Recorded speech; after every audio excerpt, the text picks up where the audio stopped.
कोई भी मुद्दा जो किसी एक समय पे बहुत भावुक हो सकता है, लोगों को बड़ा आंदोलित कर सकता है, उत्तेजित कर सकता है, लेकिन यह जो इलेक्शन वाली जो राजनीति है वो एक अलग किस्म की चीज है। उसमें आप रोज ही अदला बदली नहीं कर सकते। और मेरे को क्योंकि पढ़ाई लिखाई कर रखी है तो ये दल बदलू शब्द से मेरे को भी बड़ी समस्या थी, और मैं तो पहली बारी में बदल गया। एमपी पहली बार बना था, राजनीति में पहली बार आया था। तो खैर, तो ये 3 चीजें थी, और इसके अलावा और कई मुद्दे थे जिनसे मेरे को बड़ी तकलीफ थी। लेकिन मैंने जो मेरा एक सांसद होने के नाते जो फर्ज था, चाहे वो लोगों के प्रति हो, चाहे वो संसद में बात रखने की बात हो, मैंने जितना मेरे बलबूते में था वो मैंने करने का प्रयास किया। लेकिन उसके साथ साथ जो प्रदेश की राजनीति है उसमें जो स्थिति थी वो एक बिल्कुल अलग कहानी थी। वो मैंने कई बार यहाँ अपने कॉलेज में प्रोग्राम हुआ था, जब वो समय हमारे प्रभारी भी आए थे भारतीय जनता पार्टी के, तब भी मैंने बात कही थी। मैंने कहा जी 40 MLA हमारी पार्टी के, सरकार खंड ने हमारी पार्टी की, और वो इतनी 2 इंच की पार्टी, सारा सत्ता में वो बैठे। लेकिन आज इतनी खुशी है इस बात की कि आपके चेहरे पे तो मैं खुशी देख रहा हूं, जबकि 5 साल हमारा कुछ नहीं होया, और जिनने 5 साल मौज ली है, आज जो उनकी गत बनी हुई है, मतलब उनके आप किसी व्यक्ति से मिल लो, अगर कोई मुस्कुराता पा जाओ, आपने किसी के चेहरे पे हंसी मिल जाओ या किसी की आंखों में चमक मिल जाओ, मेरा नाम बदल दियो। और फिर ये कहे, मैं जब गया तो मेरे को जो बोले रोहतक से लड़ ले। मैं तो नहीं बोला जी रोहतक रातक छोड़ो, मैंने तो 5100 की पेंशन दे दो। अरे 51,000 डकार रहा है क्या? 5100 करोड़, 5100 की बात कर रहे हो? मतलब ऐसा होता तो 4.5 साल में कहीं तो तोड़ करता। इब्बी भी तोड़ करने की बात वो नहीं कह रहा, इन्होंने टिकट को नहीं थी मारते इसलिए छोड़ू। ये नहीं कह रहा कि मैं इनसे नाराज हूं या मैं इस सरकार से परेशान हूं। वो अभी भी शहीद बनने की कोशिश नहीं कर रहा है, क्योंकि उसे पता है कि एक तो उसकी शहादत में कोई मानने नहीं, क्योंकि अब वो फ्रॉड साबित हो चुका है बिल्कुल पूरी तरह से, उसको कोई मानने के लिए तैयार नहीं है। आप सोचो, कोई पार्टी जो 4.5 साल सरकार का हिस्सा रही हो, और ऐसा हिस्सा रही हो जिससे बाकी सारे दुखी रहे हों, वो पार्टी आज के दिन ये फैसला नहीं कर पा रही कि तुमने लोकसभा चुनाव लड़ना भी है कि नहीं लड़ना। मतलब कोई राजनीतिक पार्टी, उसकी क्या हैसियत है जो जिनमें चर्चा ये चल रही है कि लोकसभा चुनाव लड़े कि नहीं लड़े। तो किस प्रकार से लोगों के साथ एक राजनीतिक धोखा किया गया था, वो उसका एक परिणाम है। मैं हमेशा दोनों बातों में फर्क करता हूं, भाजपा में और उनमें। भाजपा से आपकी नाराजगी हो सकती है, लेकिन भाजपा जो है वो है, जो है वो है, आपको दिखता है वो क्या है। आप वोट दे रहे हो या नहीं दे रहे, आप अपने अनुसार दे रहे हो उनको जान के कि ये क्या है। लेकिन इन लोगों ने जिस चीज के लिए जिन मुद्दों पे वोट मांगी, वो सारे के सारे 2 दिन के अंदर धत्ता कर दिए, और वो दिमाग के बैठ गए। चलो 15 साल से बाहर थे, वर्कर भी त्रस्त हो रहे थे, दुखी हो रहे थे जी कि दाल पानी का इंतजाम कर दो, बहुत साल हो लिए, तो वहां तक भी बात समझ में आ सकती थी। हमेशा लोगों को यह शंका होती थी कि एनडी है, कोई बड़ा मौका होगा, खासतौर पर किसानों का मारेगा ठोकर और आ जाएगा दोबारा पब्लिक में। किसान आंदोलन के लिए ऐसे शब्द बीजेपी ने नहीं इस्तेमाल करे जो इनने करे। मतलब किसान और किसान कौम को जो बेइज्जत करने का काम इन्होंने किया है वो किसी ने नहीं किया। और मतलब कमाल है, चलती रही गाड़ी, चलती रही, और आज इस मुहाने पे पहुंचे। खुद का दादा कर दिया जी आप अलग के। अरे रुक जाओ, किसी और में ले आओगे।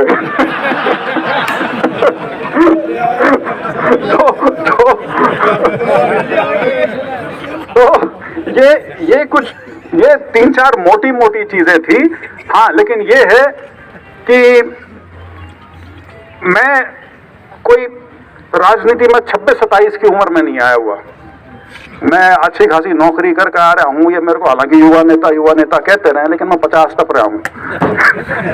ठीक है, तो इसलिए मैं उतना उत्तेजित होकर फैसला नहीं करता।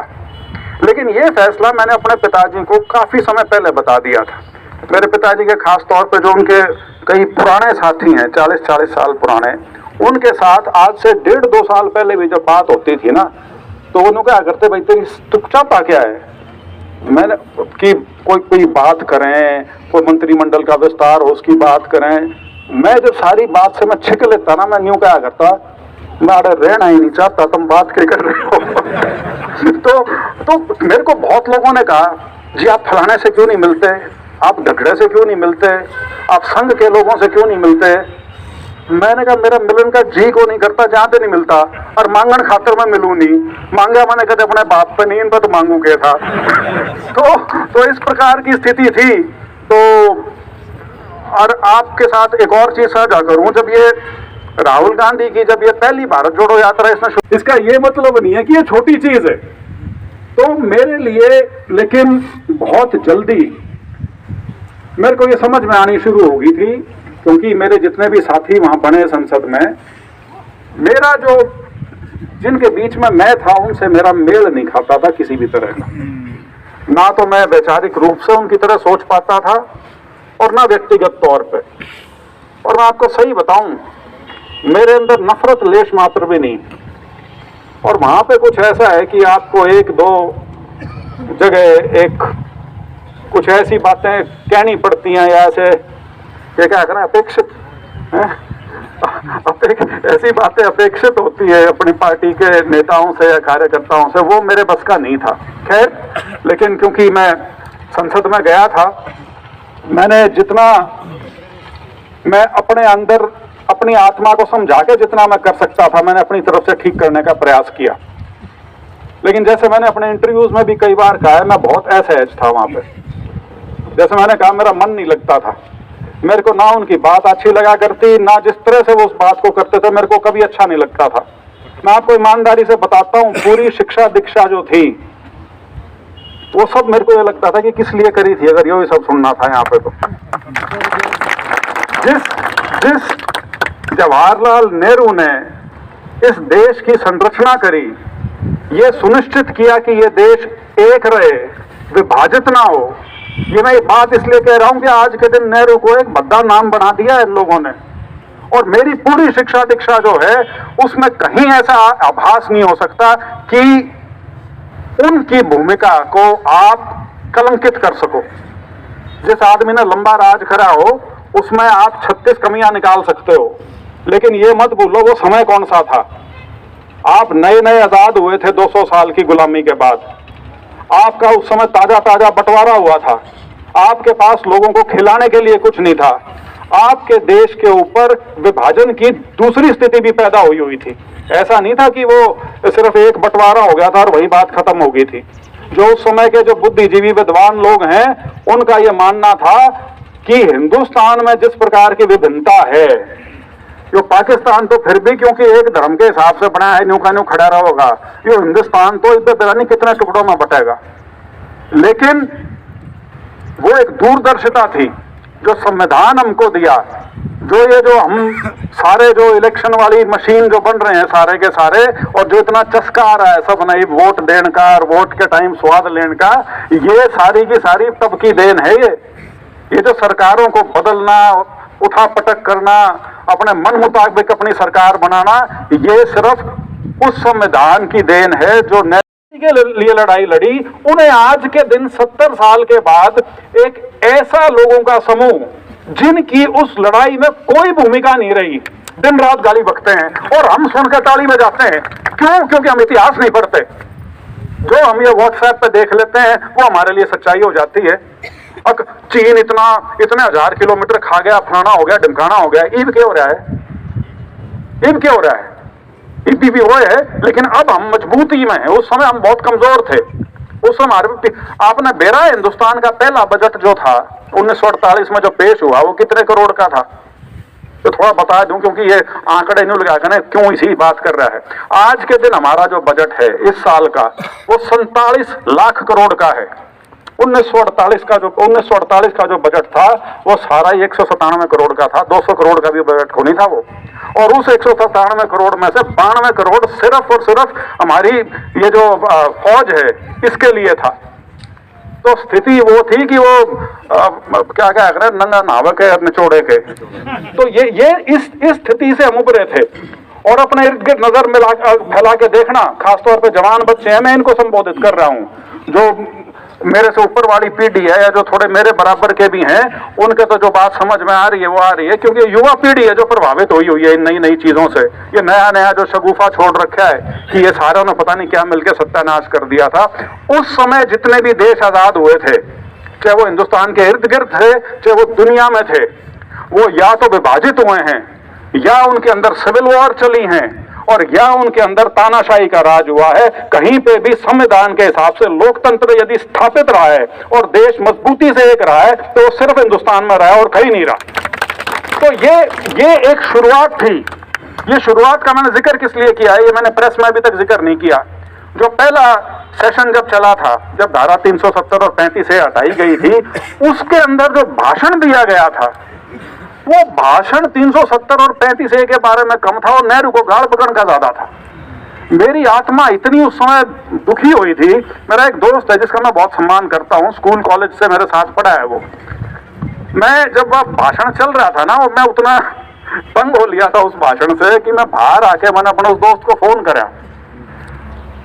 तो बोला क्या बात? मैंने कहा जी कर रहा है इस्तीफा दे दूं। मैंने जी कर रहा है इस्तीफा दे दूं। मेरे को उसकी लाइन बोलती नहीं आज तक। ने बोला एक साल में दो नहीं दिया करते, नौकरी छोड़ के आया, छोड़ नहीं रहा। तो खैर मैंने अपने मन को मना लिया, गाड़ी चलती रही जिस भी स्पीड से जैसी भी वो चल रही थी। लेकिन उसके बाद जो ये 3-4 घटनाएं हुई, मैंने जिनका उल्लेख बड़े विस्तार से किया है, चाहे वो आपके कृषि के कानून थे, चाहे वो जो पूरी फौज की जो भर्ती का जो सिस्टम बदला गया सारा का सारा, ये जो अग्निपथ स्कीम के नाम से, अग्निवीर स्कीम के नाम से, चाहे वो था, और चाहे हमारी अंतर्राष्ट्रीय ख्याति की जो महिलाएं हैं रेसलर्स, चाहे उनका मुद्दा था। इनको जिस प्रकार से मैं डील करा नहीं कहूंगा, जिस प्रकार से बुनाया गया, जिस प्रकार से इनका समाधान निकालने की बजाय जिस प्रकार से इनसे समाज को किस प्रकार से विभाजित किया जा सके, उसका जो प्रयास किया गया, मैं उससे बिल्कुल सहमत नहीं था। और मैं शायद वाहिद इकलौता भारतीय जनता पार्टी का एमपी था जो मैं अग्निवीर पे भी बोला था पब्लिकली।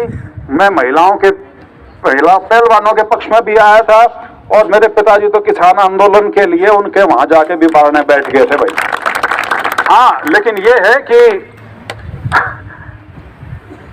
एक और आई थी बात।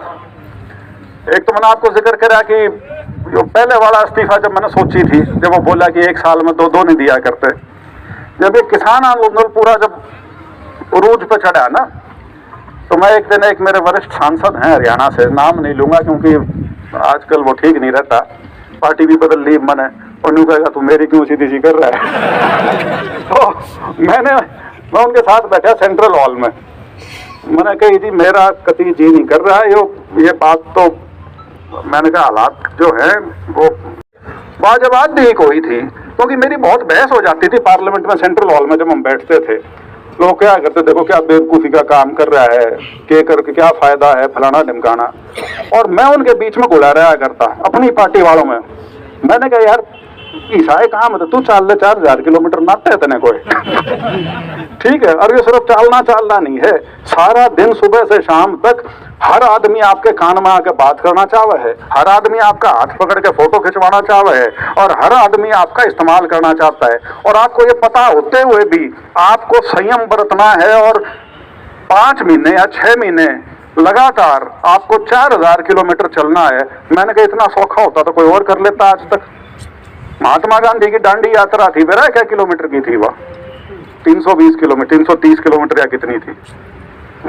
और वो उसका एक ऐतिहासिक, हमारे हिंदुस्तान की जो आज़ादी का जो इतिहास है उसमें बहुत बड़ी उसकी भूमिका है। तो मेरा उस समय मन करा था जब वो आधी गोली थी कि इसमें कूद जाऊं। मैं कई बार सोचा करता अच्छा या मैं साझा किसी से कर नहीं सकता, मैंने अपनी बहू ने भी नहीं बता रखी कि मेरे मन में ऐसी चल रही है। मैं वो सच्ची बताऊं, सिर्फ एक व्यक्ति था जिससे मैं साझा करता था और वो मेरी बेटी थी, ठीक है। और उसका कारण भी क्या, वह मैंने बहुत कोसा करती बीच बीच में, पापा कहाँ बैठे हो, क्या कर रहे हो करके, मैंने कहा बस ठीक है जो भी है। तो उसके साथ मैंने साझा की थी, अन्यथा मैंने साझा नहीं की थी, नहीं तो लोग यूं कहोगे पागल हो लिया, ये पूरा तो है, यो भी हो लिया दूसरा भी तो खैर, लेकिन मेरे को जो चीज रोक गई वो ये थी कि अगर मैं कर देता उस समय तो बाई इलेक्शन आ जाता, और बाई इलेक्शन कितने का, 1 साल का, लोग भी तंग, सारे कार्यकर्ता भी तंग, सारे नेता भी तंग, खर्चे हों वो न्यारे, और उस टर्म का कोई मायने नहीं। तो मैं चलता चला गया। मेरे ऊपर ये आरोप लग सकता है, कई पत्रकार पूछते भी हैं कि जी इस्तीफा तो 5 साल पूरे करके दिया है, कौन सा तीर मार दिया। मैं भी कहूँ मैं कोई शहीद नहीं हूँ, कोई शहीद नहीं हूँ, लेकिन एक चीज जरूर कहूँ, मैंने को दूसरा दिखा दो ना जो बीजेपी छोड़कर कांग्रेस में आया हो। भाई स्वार्थ सिद्धि मकसद है ना ये कहने का कि दल बदल लिया, आप मुझे कौन सा नहीं मानना है स्वार्थ सिद्धि हो रही है। इसीलिए मैंने कहा ये संघर्ष है, ये न्यू नहीं है कि आसान रास्ता मिला है अब सबके में आगे ठीक है ठीक हो जाएगा। लेकिन जो आप लोगों से साथ मिला है, जो मेरे को आप लोगों ने जो जिस खुशी से इस चीज को कबूल किया है, उससे मुझे ये लगा